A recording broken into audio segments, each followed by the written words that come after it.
उधर रायबरेली में देश और प्रदेश के साथ खिलवाड़ करने का एक बहुत बड़ा खुलासा हुआ है, जहां पर रायबरेली के सलोन ब्लॉक के 6 ग्राम सभाओं में बड़े पैमाने पर फर्जी जन्म प्रमाण पत्र बनाने का यहां पर खेल चल रहा था। और ऐसे में इस गोरखधंधे को लेकर यहां पर बड़ा खुलासा हुआ। जब इसकी जांच की गई तो चौंकाने वाली रिपोर्ट सामने आई और यहां अब तक कुल बने 19,775 ऑनलाइन जन्म प्रमाण पत्र बनाए गए हैं, जिसमें से केवल 230 ही सही मिले हैं। बाकी बचे 19,545 जन्म प्रमाण और साथ ही मृत्यु प्रमाण पत्र फर्जी पाए गए हैं। जांच में यह भी खुलासा हुआ है कि इस मामले में सभी जन्म प्रमाण पत्र सहज जनसेवा केंद्र से जारी हुए थे और बाद में सामने आया था कि जनसेवा केंद्र संचालक जिशान और उसके पिता रियाज ग्राम विकास अधिकारी की आईडी पासवर्ड चुराकर फर्जी जन्म प्रमाण पत्र जारी करते थे। और इस मामले में वीडियो जितेंद्र सिंह यादव ने भी यहां पर सलोन थाने में तहरीर भी दी थी और उसका यहां पर आईडी पासवर्ड जो था वो चोरी होकर उसके फर्जी जन्म प्रमाण पत्र जारी किए गए हैं। जिसके बाद एटीएस जांच करने पहुंची तो जितेंद्र यादव की जिशान के साथ मिली भगत सामने आई है। पुलिस ने दोनों आरोपियों को गिरफ्तार भी कर लिया और इस कार्रवाई के साथ ही सवाल यह भी खड़ा होता है कि आखिर ये लोग कौन है जो फर्जी जन्म प्रमाण पत्र बनाकर प्रदेश की सुरक्षा के साथ में खिलवाड़ कर रहे हैं। क्या इनका किसी बाहरी व्यक्तियों से कोई संबंध है? साथ ही रायबरेली प्रशासन पर भी कई सवाल खड़े होते हैं कि आखिर इतनी बड़ी लापरवाही कैसे कर सकते हैं। तो देखिए, रायबरेली में फर्जी जन्म प्रमाण पत्र का यह मामला है, जहां पर आपको बता दें कि इसमें जांच रिपोर्ट भी सामने आई है। इसमें कुल बने 19,775 ऑनलाइन जन्म प्रमाण पत्रों में से केवल 230 ही सही पाए गए हैं। 19,545 ऐसे जन्म और मृत्यु प्रमाण पत्र हैं जो कि फर्जी पाए गए हैं। ऐसे में कई सवाल खड़े होते हैं। सभी जन्म प्रमाण पत्र यहां के सलोन ब्लॉक के स्थित 6 ग्राम के हैं, जहां पर 2 महीने पहले सलोन ब्लॉक में फर्जी जन्म प्रमाण पत्र बनाए जाने का मामला सामने आया था। और ऐसे में आपको बता दें कि इस मामले में सभी जन्म प्रमाण पत्र यहां स्थित सहज जनसेवा केंद्र से जारी हुए थे। इतना नहीं, जिसके बाद यहां पर वीडियो जितेंद्र सिंह यादव ने सलोन थाने में तहरीर भी दी थी और साथ ही इस मामले में शासन के निर्देश पर एटीएस जांच करने पहुंची है। उसके बाद आखिरकार इस पूरे मामले का खुलासा हुआ। एटीएस जांच में जितेंद्र यादव की जिशान के साथ मिली भगत भी सामने आई है और आखिरकार आगे कार्रवाई, जहां पर वीडियो जितेंद्र सिंह सहित जिशान और पिता रियाज को गिरफ्तार किया गया है।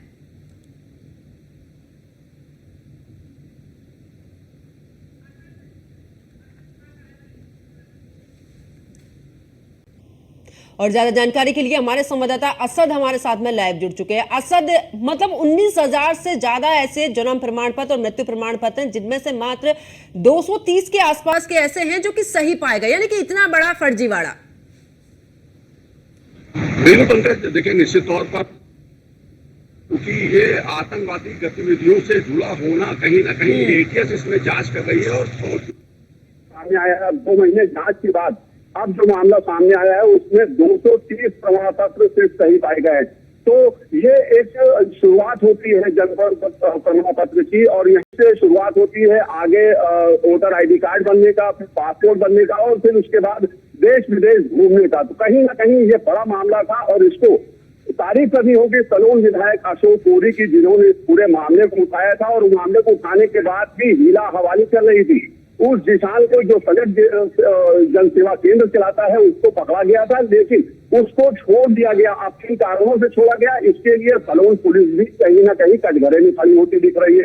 जब विधायक को पता चलता है कि वो जिशान छोड़ दिया गया है, जिसको मैंने खुद जानकारी देने के बाद उसको मैंने कहा था कि उसको अरेस्ट करिएगा, उसके बाद जब जिला अधिकारी हर्षिता माथुर को जानकारी दी गई और उसके बाद ये मामला तूल पकड़ता हुआ दिखाई दिया, तो वहां पर तैनात जो जितेंद्र प्रताप सिंह है एसओ, उन्होंने तत्काल उसको 24 घंटे के अंदर गिरफ्तार किया और उसके बाद ये पोल परत सूचना स्टार्ट हुई और कहीं ना कहीं जब एटीएस इसमें इन्वॉल्व हुई उसके बाद इस मामले की पर्चे खुलना शुरू हुई और वीडियो जिन्होंने थाने पर तहरीर देकर ये बताया था कि मेरी आईडी पासवर्ड चोरी करके इस तरह के प्रमाण पत्र जारी किए गए हैं। लेकिन जब एटीएस इस पर जांच करने पहुंची तो जांच में साफ तौर पर निकल के आया कि जिशान, उसका पिता रियाज और कई अन्य लोग भी इसमें शामिल हैं। फिर एटीएस की जांच के बाद जब ये भंडाफोड़ हुआ तो तत्काल उनको गिरफ्तार किया, वीडियो को जेल भेजा गया और अब तक 17 लोग इसमें जेल में नियुक्त किए गए हैं और लगातार ये जांच चल रही है। और असद, करोड़ की लेकिन छह- ऐसे में सवाल ये भी खड़ा होता है कि जिस तरीके से जितेंद्र यादव और जिशान की मिली भगत है, यानी कि पहले खुद को बचाने के लिए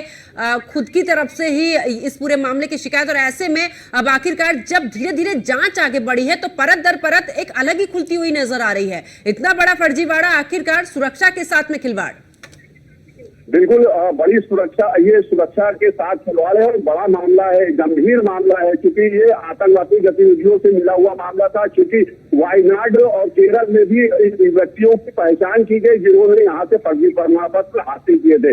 अब कहाँ कहाँ पर ये फर्जी प्रमाण पत्र पहुंचे होंगे और कि उनका क्या मिस यूज हुआ होगा, वो आगे अभी जांच खत्म नहीं हुई है। ये जो सीडीओ का बयान आया, मुख्य विकास अधिकारी का बयान आया, उसमें साफ हुआ कि 230, इसका मतलब है कि अभी 17,000 समथिंग जो है क्या नाम है प्रमाण पत्र है, चाहे वो जन्म प्रमाण पत्र हो चाहे मृत्यु प्रमाण पत्र हो, वो अभी कहाँ पर कार्य कर रहे हैं, किस गतिविधियों को अंजाम दे रहे हैं, ये समझने वाली बात होगी। हमारे साथ कुछ वरिष्ठ लोग हैं यहाँ पर जो इन मामलों पर पहली नजर रखते हैं। हमारे साथ हैं बबलू सिंह जी। मैं आपसे चाहूंगा कि 2 मिनट आप हमारे साथ आए और इस पूरे मामले पर कुछ अपनी प्रतिक्रिया दें कि क्या मामला ये था और किस तरह से 19,000 जो ज्यादा उसके प्रमाण पत्र बनाए गए थे और उसके बाद 230 सही पाए गए। इसमें सबसे बड़ा जो मुद्दा है, जो ये मामला सामने आया है, इसमें जिला प्रशासन की लापरवाही देखने मिली है। क्योंकि जब शुरुआती दौर में विधायक ने मुद्दे को उठाया था, उस समय पर हिला हवाली देखी गई थी, लेकिन जब एटीएस लखनऊ ने यहाँ करके जांच चालू किया, तब डीएमएसपी मौके पर पहुंचे, तब मामला तेज पकड़ा। गनीमत ये रही कि विवेचना बदल दी गई, वहाँ के थाना अध्यक्ष को विवेचना सौंपी गई, तो मामला फिर होता चला गया। बड़ा मामला था ये। और भी हमारे साथ कुछ लोग हैं। शिव कुमार जी, आपसे चाहेंगे कि आप 2 मिनट आए और इस पर प्रकाश डालने की कोशिश करें, क्योंकि गंभीर मामला है और बड़ा मुद्दा है ये, और इस तरह की गतिविधियों में आतंकवादी संगठन भी जुड़े होने की आशंका है। तो एटीएस अब इस पर जांच कर रही है। देखिए, निश्चित तौर पर ये राष्ट्रीय सुरक्षा से जुड़ा हुआ मामला है और इसको एटीएस जांच कर रही है।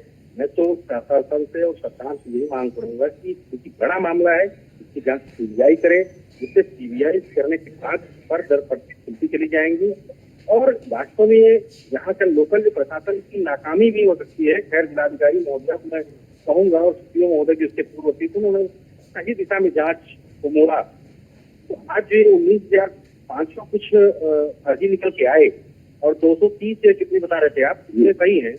तो जो सही है उससे तो ठीक है। और सबसे बड़ी बात मैं एक चीज कहना चाहूंगा कि एक ग्राम विकास अधिकारी एक महीने में अधिकतम कितना जारी कर सकता है। इन अधिकारियों की नजर इस पर नहीं पड़ी तो इसको क्या कहा जाए। ये बहुत ही दुर्भाग्यपूर्ण घटना है।